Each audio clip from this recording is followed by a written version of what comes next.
University of Gour Banga undergraduate first semester স্টুডেন্টদের জন্য আজকের এই ছোট্ট ভিডিওটি। যে সমস্ত স্টুডেন্টের ফার্স্ট সেমিস্টার ব্যাক ছিল তাদেরকে কিন্তু পুনরায় ফর্ম ফিল আপ করে এক্সাম দিতে হবে।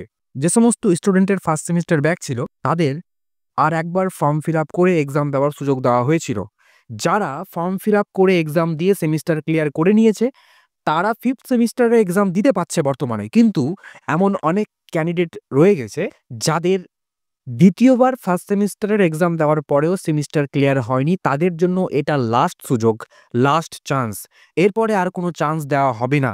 ইউনিভার্সিটি থেকে নোটিশ পাবলিশ করা হয়েছে ফর লাস্ট টাইম। এবার তাদেরকে first semester exam form fill up করে তাদেরকে পরীক্ষায় বসতে হবে এবং পরীক্ষা দিয়ে তাদের সেমিস্টার ক্লিয়ার করতে হবে এবং তারপরে কিন্তু ফিফথ সেমিস্টারের এক্সাম তারা দিতে পারবে। সুতরাং কিভাবে তোমরা ফার্স্ট সেমিস্টারের ফর্ম ফিল আপ করবে তা নিয়ে আজকের এই ছোট ভিডিওটি। তাহলে চলো, যদি তোমার ফার্স্ট সেমিস্টারে ব্যাক থেকে থাকে সিবিসিএস আন্ডারে, তাহলে অবশ্যই তুমি ফর্ম ফিল আপ করে নাও এবং উল্লেখিত সময়ে তুমি পরীক্ষা দিয়ে দিবে। যেদিন তোমার অ্যাডমিট কার্ড বেরোবে, অ্যাডমিট কার্ডের যে ডেট থাকবে তোমাকে সেই ডেটে গিয়ে উল্লেখিত এক্সাম সেন্টারে গিয়ে তোমাকে পরীক্ষা দিতে হবে। প্রথমে আমাদেরকে গুগলে সার্চ করতে হবে ugb.exam.net। ugb.exam.net সার্চ করলেই আমরা নতুন একটা পেজ দেখতে পাচ্ছি, যেখানে দ্বিতীয় নম্বর অপশনে রয়েছে সিবিসিএস। আমরা সিবিসিএস এর উপরে ক্লিক করব, যেহেতু এটা সিবিসিএস আন্ডারের ফার্স্ট সেমিস্টার ব্যাক। আমরা সিবিসিএস এর উপরে ক্লিক করলাম। ক্লিক করার পরে নতুন একটা পেজ ওপেন হচ্ছে। এখানে আমাদেরকে সেমিস্টার সিলেক্ট করতে হবে। সেমিস্টার যেহেতু ফার্স্ট সেমিস্টারের জন্য, সেহেতু আমরা ফার্স্ট সেমিস্টারের উপরে ক্লিক করব। সেমিস্টার 1 এর উপরে ক্লিক করার পরেই নতুন একটা পেজ আসবে, যেখানে দ্বিতীয় নম্বর অপশনে রয়েছে ক্যান্ডিডেট। ক্যান্ডিডেটের উপরে ক্লিক করতে হবে। তারপরে নতুন পেজে দেখতে পাবো প্রথম অপশনে রয়েছে ফর্ম সাবমিশন। ফর্ম সাবমিশনের উপরে ক্লিক করতে হবে এবং তারপরেই নতুন একটা পেজ আসবে, যেখানে রেজিস্ট্রেশন নাম্বার এবং তোমার নামের ফার্স্ট 3টা ক্যারেক্টার দিয়ে কন্টিনিউ করতে বলছে। তুমি তোমার রেজিস্ট্রেশন নাম্বার দাও এবং তোমার নামের ফার্স্ট 3টা ক্যারেক্টার দিয়ে কন্টিনিউ করো। তোমার নামের প্রথমে যদি এমডি থাকে, মোহাম্মদ থাকে, তাহলে তুমি এমডি দেওয়ার পরে একটা স্পেস দেবে, তারপরে তুমি কন্টিনিউ করবে।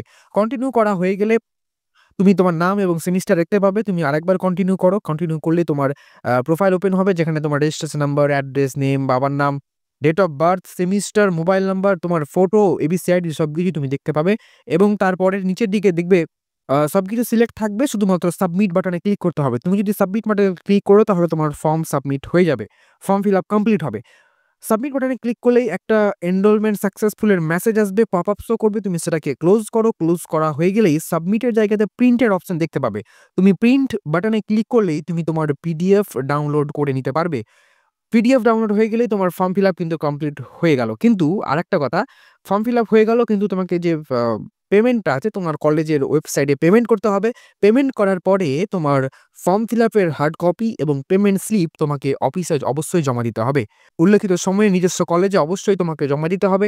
যদি তুমি কলেজে জমা না দাও তাহলে তোমার এন্ট্রি হবে না, তুমি পরীক্ষায় বসতে পাবে না, তোমার গ্র্যাজুয়েশন ডিগ্রি কমপ্লিট হবে না, কলেজ কমপ্লিট হবে না। সুতরাং এই ফর্ম ফিল আপ করো, এটাই শেষ সুযোগ ফার্স্ট সেমিস্টার স্টুডেন্টদের জন্য যাদের ব্যাক ছিল। তোমরা ফর্ম ফিল আপ করো। ফর্ম ফিল আপ করার পরে ফর্মের হার্ড কপি এবং পেমেন্ট স্লিপ, পেমেন্ট করার পরে পেমেন্ট স্লিপ, এই দুটো জিনিস প্রিন্ট আউট করে তুমি তোমার অফিসে অবশ্যই জমা দাও। বারবার বলছি, এটাই শেষ সুযোগ। তোমার পরিচিত কোনো বন্ধুর যদি সেমিস্টার ব্যাক থাকে ফার্স্ট সেমিস্টার সিবিসিএস আন্ডারে, তাহলে অবশ্যই তুমি তাকে এই ভিডিওটি শেয়ার করো। ফর্ম ফিল আপ করে নির্দিষ্ট সময়ে অবশ্যই জমা করো। ভালো থাকো, দেখা হচ্ছে পরের কোনো ভিডিওতে নতুন কিছুর সাথে। Thank you so much for watching this video.